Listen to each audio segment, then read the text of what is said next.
بسم اللہ الرحمن الرحیم نحمده ونصلی علی رسولہ الکریم اما بعد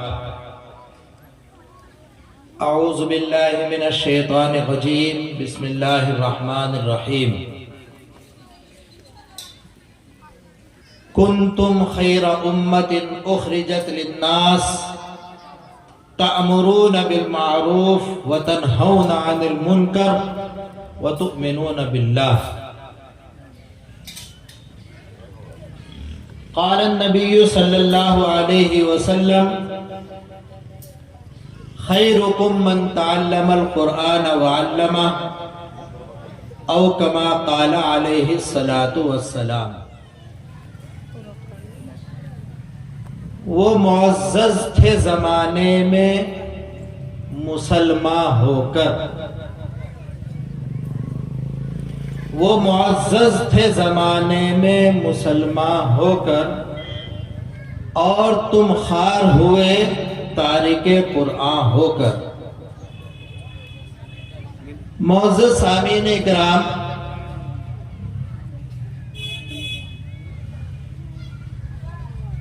یہ مدرسہ تجوید القرآن کا سالانہ اجلاس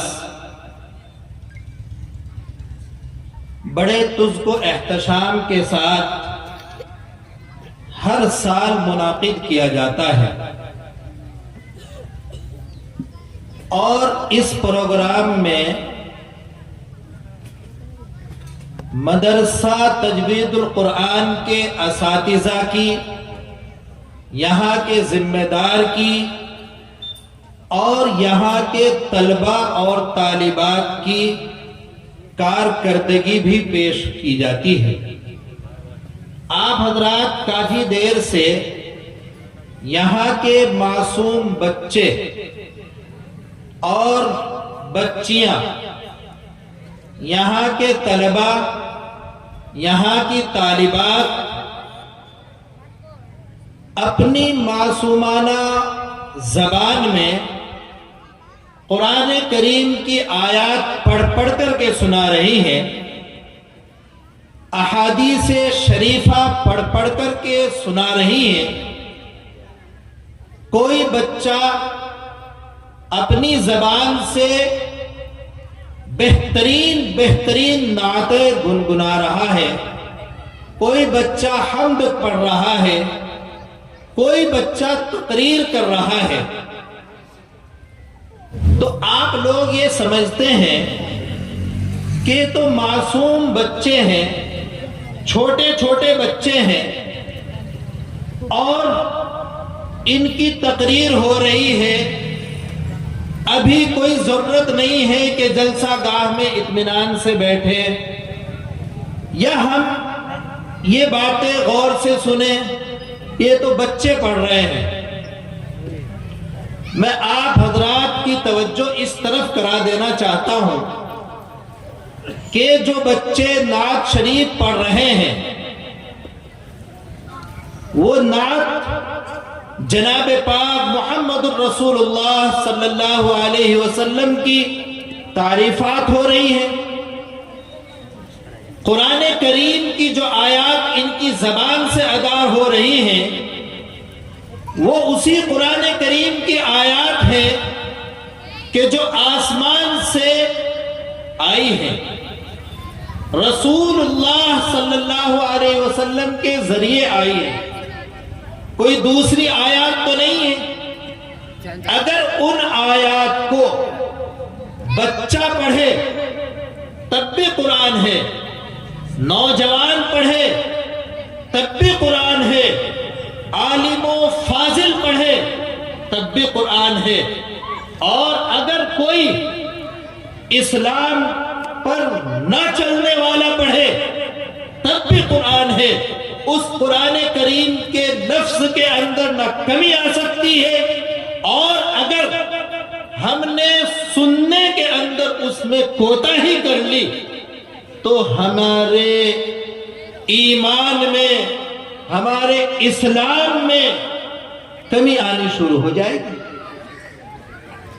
اور اگر کسی کے ذہن و دماغ میں یہ بات ہے کہ جو قرآن بچے نے پڑھا ہے یہ تو بچہ پڑھ رہا ہے، بچے کی زبان تو ہو سکتی ہے لیکن قرآن کریم تو وہی ہے کہ جس کو سر پر رکھا جاتا ہے، جس کو سینے سے لگایا جاتا ہے، جس کے پڑھنے میں بھی زبان پاک ہوتی ہے اور جس کو یاد کرنے میں بھی بچہ حافظ کہلاتا ہے، اور اس کا تفسیر کرنے والا، اس کو وضاحت سے بیان کرنے والا مفسر کہلاتا ہے، اور جس کے معانی اور مطالب کو سمجھ کر کے دوسروں کو سکھانے والا عالم اور فاضل ہوتا ہے، وہی قرآن کریم ہے۔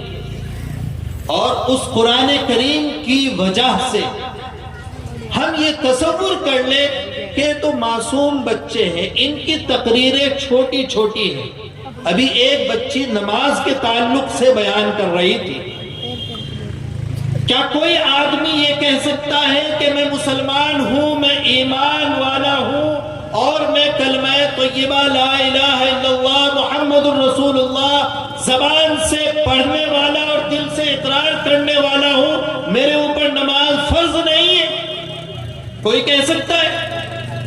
جب نہیں کہہ سکتا ہے تو وہ نماز کے تعلق سے اگر بچے کی زبان سے ادا ہو رہی ہے تو وہ جو الفاظ ادا کر رہا ہے تو اس پر بھی عمل کرنا اتنا ہی ضروری ہوگا جتنا میری زبان سے نکلنے والی بات میں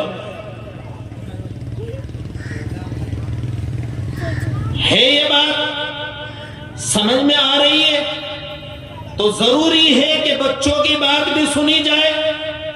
اب اس میں سے ایک بات یہ نکلتی ہے، آپ حضرات مدرسہ تجوید القرآن کو چندہ دیتے ہیں، اور چندہ کیوں دیتے ہیں؟ چندہ اس وجہ سے دیتے ہیں تاکہ اس مدرسے میں پڑھنے والے بچے قرآن کریم پڑھیں، ان بچوں کے پاس دعائیں آ جائیں، یہ بچے سوتے وقت کی دعا بھی یاد کرنے والے بن جائے، سو کر اٹھنے والی دعا بھی ان کے یاد ہو جائے، اور نماز میں ثنا کہاں پڑھا جاتا ہے، التحیات کہاں پڑھا جاتا ہے، درود شریف کس جگہ پڑھا جاتا ہے، اور سورہ فاتحہ کہاں کہاں پر پڑھا جاتا ہے، اور قرآن کریم کی دوسری سورت کس جگہ پر پڑھی جاتی ہے، کس رکعت میں پڑھی جاتی ہے اور کس رکعت میں نہیں پڑھی جاتی ہے، یہ پیسہ آپ حضرات اس وجہ سے دیتے ہیں۔ تب جب ہم پیسہ دیتے ہیں اور یہاں وہ پہنچ رہا ہے، یہاں وہ لگ رہا ہے، تو گویا آپ ایک پیڑ لگا رہے ہیں اور ایک پودا لگا رہے ہیں، اور وہ پودا اس شکل میں لگا رہے ہیں کہ وہ بچہ قرآن کریم کی آبادن آہادن آخازا یہ یاد کرے گا، اس کی زبان پر لا الہ الا اللہ جاری ہوگا، اس کی زبان پر یہ رٹوایا جائے گا سبحانک اللہم و بحمدک و تبارک اسمک و تعالی جدک ولا الہ غیرک، اور وہ یہ بھی یاد کرے گا التحیات للہ والصلوات والطیبات الی آخر، اور اس کی زبان پر یہ بھی جاری ہوگا اللہم صلی علی محمد وعلی آل محمد کما صلیت علی ابراہیم وعلی آل ابراہیم انکا حمید مجید۔ یہ پودا کون لگا رہا ہے؟ یہ پودا آپ لوگ لگا رہے ہیں، اور کس شکل میں لگا رہے ہیں؟ آپ صبح سے شام تک پھوڑا اٹھا کر کے کھیت میں کام کرتے ہیں اور ہل جوتتے ہیں اور کھیتوں میں جا کر کے نرائی کرتے ہیں، نرائی کر کے اس میں ایک ایک دانہ اگاتے ہیں اور اس دانے کو فروخت کر کے ایک ایک روپیہ حاصل کرتے ہیں، اور اس روپے میں سے لا کر کے حافظ سالم کو اور یہاں کے ذمہ داران کو ایک ایک روپیہ دیتے ہیں یا نہیں دیتے؟ دیتے کیوں دیتے ہیں؟ آپ ایک پودا لگا رہے ہیں، اور یہ پودا وہ پودا نہیں ہے کہ لپٹس کا پودا ہو، یہ پودا اس وجہ سے نہیں کہ آم کا پودا ہے اور اس پر آم لگیں گے ہم چوس لیں گے گٹلی کو پھینک دیں گے، یا اس وجہ سے وہ پودا نہیں لگ رہا ہے، بلکہ پودا اس وجہ سے آپ لوگ لگا رہے ہیں کہ دنیا بھی میری سورے، آخرت بھی میری سورے، اور آخر جب ہو اور آخری سانس جب نکلتی ہوئے ہو اور یہی معصوم بچے قرآن کریم پڑھتے ہوئے ہو اور وہ آسانی سے آپ کی روح نکل جائے۔ اور یہ پودا اس وجہ سے لگایا جا رہا ہے کہ قبر میں اگر آپ کے اعمال ٹھیک نہیں ہیں، کہیں عذاب ہونا شروع ہو جائے تو کم از کم قرآن کریم یہاں پر پڑھا جائے گا، یہ معصوم بچے اپنی زبان سے ادا کرتے رہیں گے تو آپ کو وہاں پر ٹھنڈی ٹھنڈی ہوا آنی شروع ہو جائے گی۔ کب آئے گی؟ لپٹس کا پودا لگانے سے نہیں آنے کی، آم کا پیڑ لگانے سے نہیں آنے کی، چیکو کا پیڑ لگانے سے نہیں آئے گی، بلکہ کون سا پودا لگانے سے آئے گی؟ یہ پودے آپ دیکھ رہے ہیں مدرسہ تجوید القرآن کے اندر جو بچے پڑھ رہے ہیں، یہ وہ قرآن کریم پڑھا جاتا ہے جس کو اللہ نے نازل فرمایا ہے اور جو ہدایت پیش کرتا ہے۔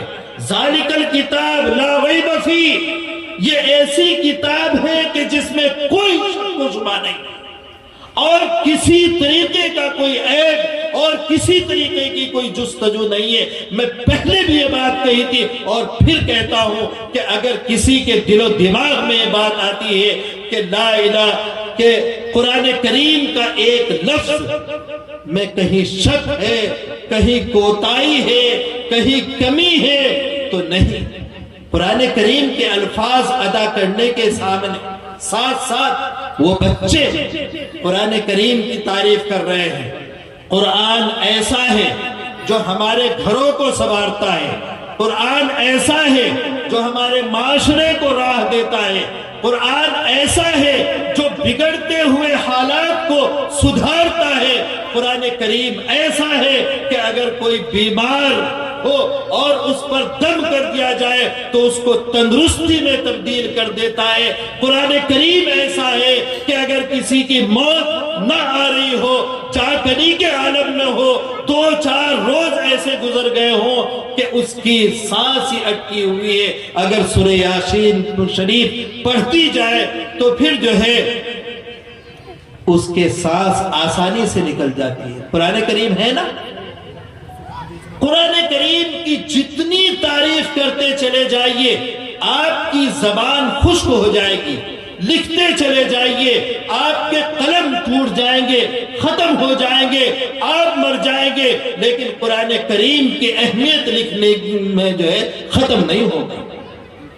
جب سے قرآن کریم آیا ہے احادیث کی شکل میں جو ہے قرآن کریم کی تفسیر ہوئی، صحابہ نے تفسیر کی اور تابعین نے تفسیر کی، بزرگان دین نے تفسیر کی اور بہت سارے علماء، فضلاء اور بہت سارے بڑی بڑی کتابیں تفسیریں لکھ کر کے چلے گئے ہیں، لیکن آج تک قرآن کریم کے ایک ایک لفظ کی بھی تکمیل نہیں ہو سکتی۔ اور اس قرآن کریم کو سکھانے کے لیے آپ پودا لگا رہے ہیں، لگا رہے یا نہیں؟ اگر اس نیت سے آپ اس مدرسہ تجوید القرآن کو پیسہ دیتے ہیں کہ میرے پیسے سے قرآن کریم کا الحمد شریف پڑھا جائے گا، تو میں سمجھتا ہوں کہ جتنی کمائی آپ نے پوری زندگی کی ہے اس کمائی سے سب سے بہتر وہ پیسہ ہوگا، وہ روپیہ ہوگا جو قرآن کریم میں لگا ہوا ہوگا۔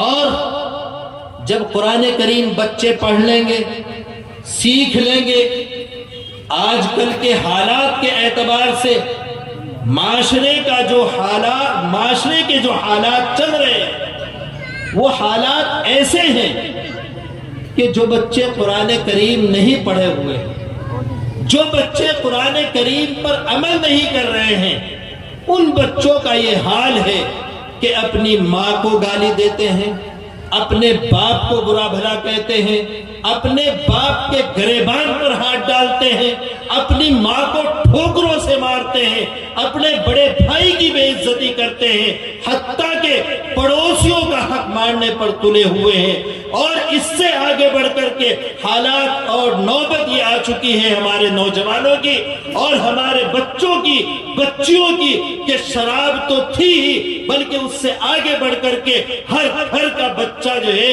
نشہ آور ہو چکا ہے، نشے میں مبتلا ہوتا جا رہا ہے۔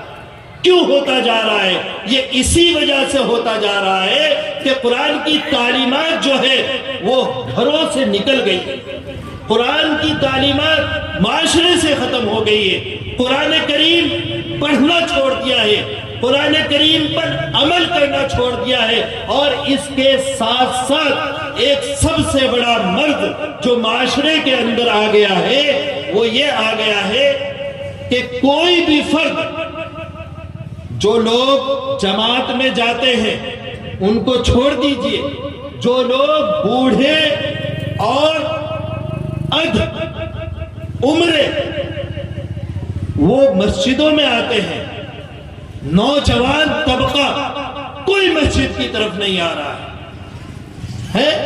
اور اس کے علاوہ جو بچے مدارس کے اندر تعلیم حاصل کر رہے ہیں وہ بچے، ان کو چھوڑ کر کے سب کے سب کا حال یہ ہو چکا ہے کہ وہ گلی کوچوں میں ہیں، باپ ان کا پریشان ہے، ماں ان کی پریشان ہے۔ کیوں پریشان ہے؟ اس وجہ سے کہ ان کا بچہ نشہ کرنے لگا، ان کا بچہ اسمیک کرنا لگا، ان کا بچہ سگریٹ مارنے لگا، اور سگریٹ میں پتہ نہیں کیا کیا غلاظت بھر بھر کر کے اس کو سٹ مارتا ہے، اور ان کی زندگیاں اتنی تباہی کی طرف چلی جا رہی ہے کہ ان کے جسم اس قابل نہیں رہے ہیں کہ وہ صبح کو بیدار ہو سکے۔ کوئی بھی ایسا نہیں ہے معاشرے میں نوجوان جو سورج نکلنے سے پہلے بیدار ہو رہا۔ آپ بتا دیجئے آپ کے گاؤں کے اندر کتنا مسلم نوجوان سورج نکلنے سے پہلے بیدار ہو رہا ہے۔ جہاں جہاں سے جو افراد آئے ہوئے ہیں اس جلسہ گاہ میں جلسہ سننے کے لیے، وہ بتائے کہ ہمارے معاشرے کا حال کیا ہو چکا ہے۔ اور اس سے آگے بڑھ کر کے اور باتیں میں آپ حضرات کو بتاؤں گا۔ مقررین کا کام ہے تقریریں کرنا، وہ علماء، وہ فضلاء اور وہ بزرگان دین تشریف لانے والے ہیں، میرے پاس بھی ان کی اطلاع آ چکی ہے۔ سہارنپور تک حضرت مولانا مفتی خالد سیف اللہ صاحب تشریف لا چکے ہیں، وہ وہاں سے پہنچنے والے ہیں۔ اسی طریقے سے جامعہ کاشف العلوم چھٹمل پور سے بھی آ چکے ہیں، المعہد الاسلامی مانک مئو سے بھی جو ہے تشریف لا چکے ہیں۔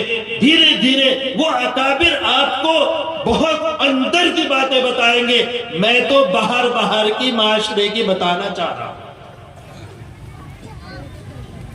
سمجھ میں آ رہی بات یا نہیں؟ اگر بات سمجھ میں آ رہی ہے تو میں آگے بڑھوں، اور اگر بھائی بری لگ رہی ہے تو جو ہے یہی رک جاؤں۔ ہاں، معاشرہ قرآن کریم سے دور ہو کر کے پہلے یہ تھا کہ باپ اپنے بیٹے کو کہا کرتا تھا کہ بیٹا تم یہ کام کر لو، بیٹا دیکھو اگر اس طرف جاؤ گے تو یہاں پر تمہارے لیے نقصان ہی نقصان ہے۔ آج بیٹا جواب میں کیا کہتا ہے کہ باپ بوڑھا ہو گیا ہے، باپ نے تو پرانا زمانہ دیکھا ہے، آج کل تو جدید زمانہ ہے، آج کل تو کمپیوٹر کا زمانہ ہے، آج کل تو موبائل کا زمانہ ہے، آج کل تو نیٹ کا زمانہ ہے، انٹرنیٹ کا زمانہ ہے۔ باپ کو باپ کہنا بند کر دیا ہے۔ نیٹ تو نہیں یہ سکھا رہا کہ باپ کو باپ کہنا بند کرو، موبائل تو نہیں یہ سکھا رہا کہ جو ہے باپ کو اور ماں کو ماں کہنا چھوڑ دو، بڑے کو بڑا کہنا چھوڑ دو۔ آخر موبائل ہے کیا؟ نیٹ ہے کیا؟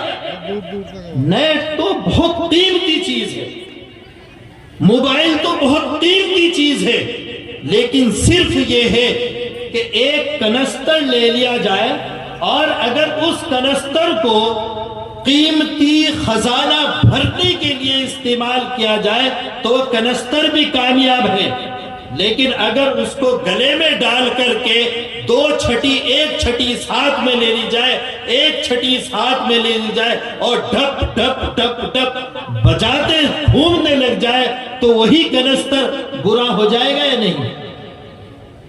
اور اسی کنستر کو لے کر کے یہاں کھڑا ہو کر کے بجانے لگ جائے کہ میں تو ادھر بھی بجاؤں گا ادھر بھی بجاؤں گا، وہی کنستر خراب ہو جائے گا۔ بالکل اسی طریقے سے یہ موبائل اور بالکل اسی طریقے سے نیٹ کا سسٹم چلا آ رہا ہے۔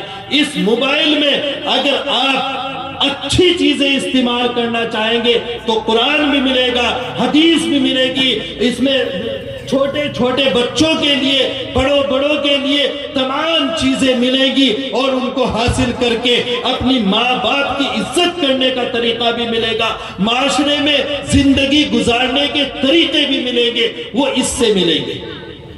لیکن میرے محترم بزرگوں اور دوستوں، یہ اسی وقت مل سکتے ہیں جبکہ ہماری نیت درست ہوگی، ہماری عقل درست ہوگی، اور اگر اس کنستر کی طرح خالی گلے میں ڈال کر کے ڈھپ ڈھپ بجاتا پھرے گا تو برائی برائی ہے۔ آج ہمارا مسلم معاشرہ اور ہمارے مسلم نوجوان، خواہ وہ نوجوان بیٹیاں ہوں یا مائیں ہوں، ہر کے ہاتھ میں موبائل ہے اور اس کو غلط استعمال کر کے اپنے ماں باپ کی پگڑیاں اچھالی جا رہی ہیں اور اپنے بھائی بہنوں کی عزت کو تار تار کیا جا رہا ہے۔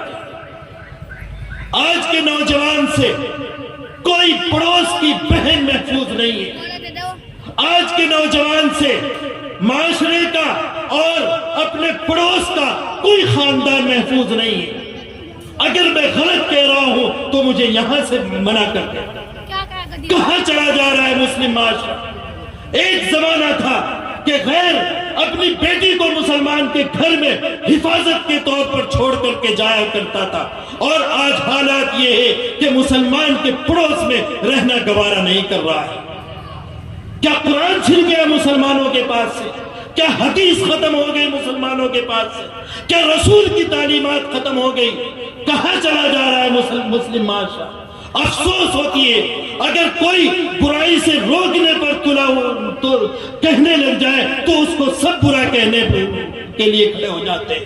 ہمارا مسلمان نوجوان چوری یہ کر رہا ہے، ڈکیتی یہ مار رہا ہے، برے کام یہ کر رہا ہے، اور پڑوسی کی ڈول کاٹنے میں لگا ہوا ہے، پڑوسی کا درخت کاٹنے میں لگا ہوا ہے۔ کیا قرآن ان کے پاس نہیں رہا؟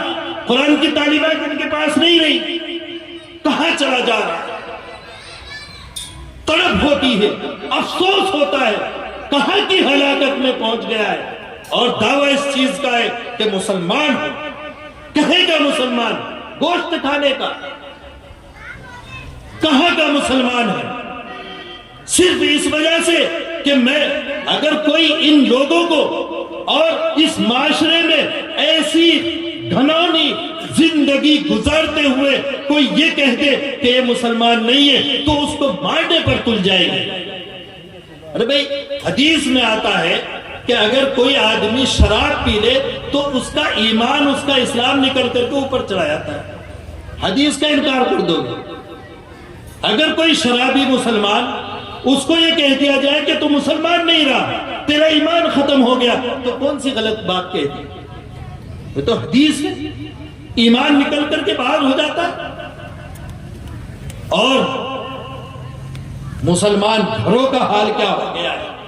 عورتیں تباہی کی طرف چلی جا رہی ہیں، عورتیں اپنے شوہروں کی بات ماننا چھوڑ دیا ہے، نوجوان لڑکیوں نے اپنے باپ کی بات ماننی تسلیم کرنا بالکل بند کر دی۔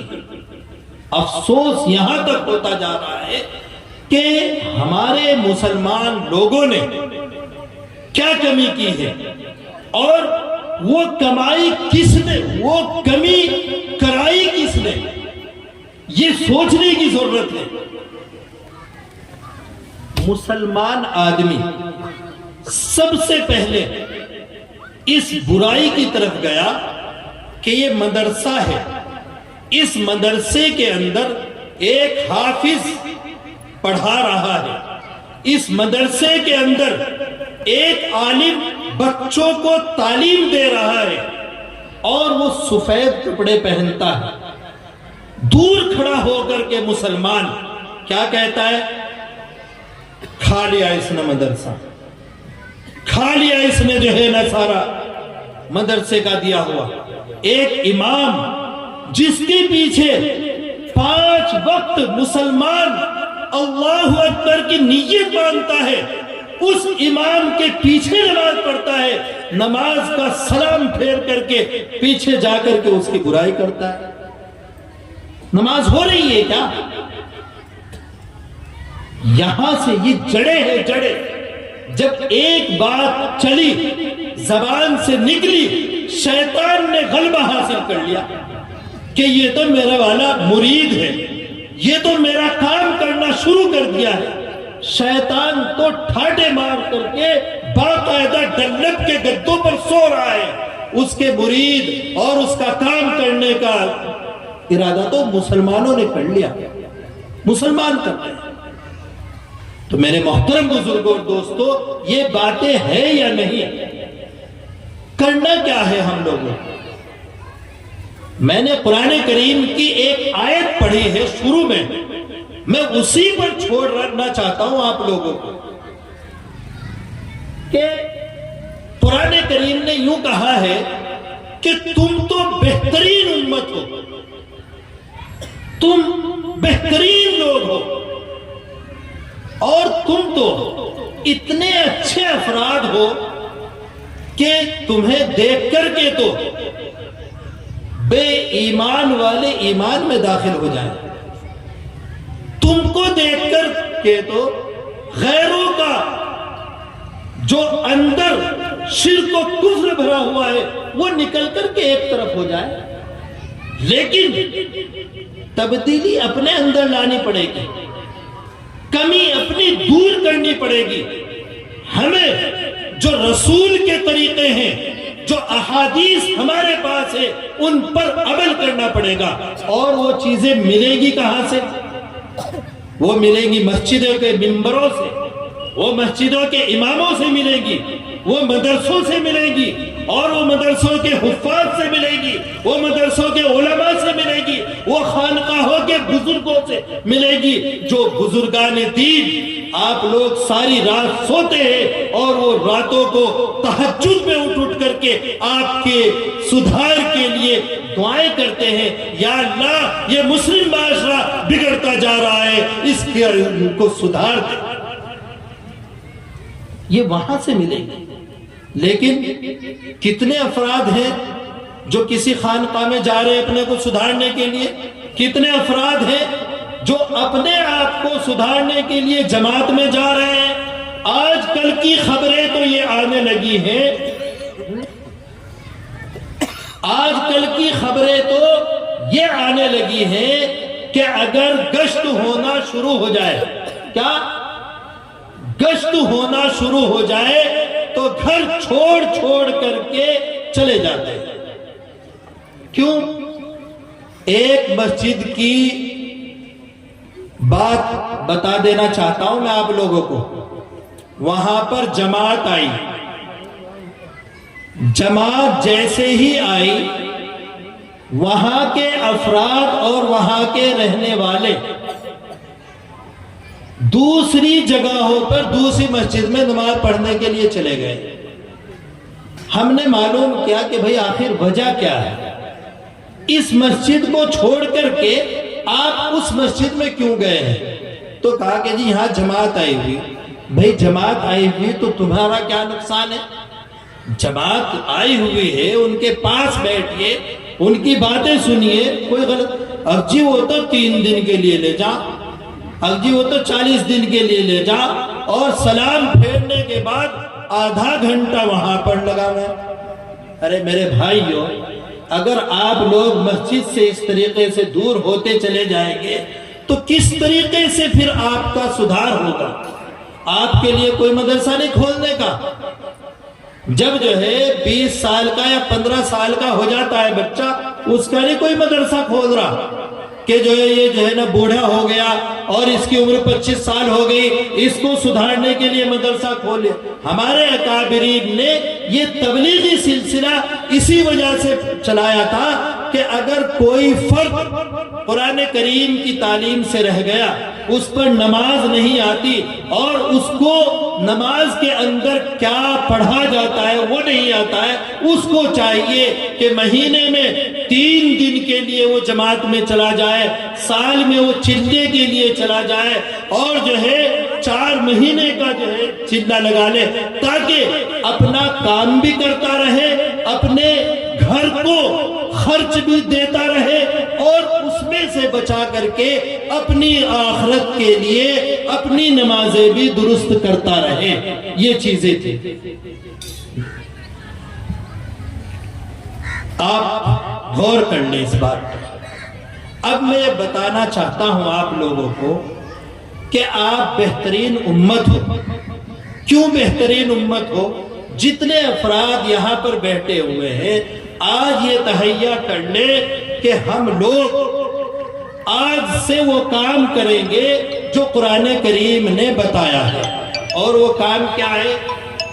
کہ تمہیں پیدا کیا گیا ہے، تمہیں بھیجا گیا ہے، تمہیں یہاں پر پہنچایا گیا ہے اس وجہ سے تاکہ تم اچھی باتوں کو بتاتے رہو۔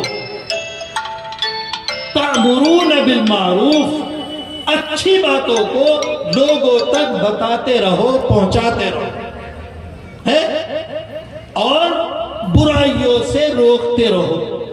وَتَنْهَوْنَ عَنِ الْمُنْكَرِ، برائیاں کیا ہے؟ ابھی تفصیل سے میں نے بتائی ہے۔ نشے کی چیزیں ہیں، شراب ہے، برائیاں ہے، ماں باپ کی پٹائی کرنا ہے، ماں باپ کے گریبان پکڑنا ہے اور ماں کو گھسیٹ کر کے گھر سے باہر کر دینا ہے، اور باپ کا جو ہے گریبان پکڑ کر کے دوسروں کے سامنے بے عزتی کرنا ہے، اور نوجوان کا ایسا کام کرنا ہے کہ جس کی وجہ سے اس کے ماں باپ کی بے عزتی ہوتی ہو۔ یہ سارے برے کام ہیں۔ سٹا، جوا، کتنے ہی کہتے چلو جو نکلتے چلے، ان باتوں سے روکنا ہے۔ تو تم کیا بن جاؤ گے؟ بہترین آدمی کہلانے والے بن جاؤ گے۔ تمہاری یہ دنیا بھی سورے گی اور آخرت بھی سورے گی، گھر بھی سورے گا، معاشرہ بھی سورے گا، اور آپ لوگوں کا یہ گلی کوچوں کا جو ماحول گندا ہوتا جا رہا ہے وہ بھی سدھر جائے گا۔ اور جب یہ سدھر جائے گا تو آپ بہترین مومن کہلانے کے حقدار ہو جائیں گے، بہترین مومن ہوں گے اور بہترین مسلمان ہوں گے۔ اللہ تعالیٰ عمل کی توفیق نصیب فرمائے۔ اور بھائی ایک افسوس کی بات یہ ہے کہ یہ پروگرام ہوتے ہیں، جگہ جگہ جو پروگرام ہوتے ہیں، یہ پنڈال جو سجائے جاتے ہیں، یہ صرف اس وجہ سے سجائے جاتے ہیں تاکہ ہمارا مسلمان طبقہ ان جگہوں پر آ کر کے علماء کی باتیں سننے لگ جائے، علماء کی باتیں سن کر کے ان پر عمل کرنے لگ جائیں۔ اس وجہ سے نہیں سجایا جاتا کہ بھئی یہاں جو ہے گھونگرو لٹکا دیے گئے ہیں اور وہ پھر کچھ نہیں۔ ہمارے شادی بیاہوں کا حال خراب ہوتا جا رہا ہے۔ اب تو حال یہ ہو گیا ہے کہ عورتیں بھی بغیر برقعوں کے جانے لگی، اور جس کے یہاں شادی ہوتی ہے وہ یہ کہتے ہیں کہ برقع اوڑھ کے نہ آئیو۔ اس سے زیادہ گھناؤنی اور کیا کیفیت ہو سکتی؟ اللہ ہماری حفاظت فرمائے۔ یہ چنندہ باتیں جو میرے سامنے تھی، آج میں نے تقریر نہیں کی، آج میں نے باتیں کی آپ لوگوں کے سامنے۔ سمجھ میں آئی آپ لوگوں کے؟ عمل کریں گے؟ اللہ مجھے بھی عمل کی توفیق نصیب فرمائے، آپ حضرات کو بھی عمل کی توفیق نصیب فرمائے، آمین۔ وآخر دعوانا الحمدللہ رب العالمین۔ ماشاءاللہ، بہت خوب حضرات۔ یہ تھے حضرت الحاج مولانا محمد عزیز اللہ صاحب، سیکریٹری ادارت الصدیق عائشہ علی البنات بھیٹ سے، جو اپنے شعلہ بیان سے ہم سب سامعین کو مستفیض کر رہے تھے۔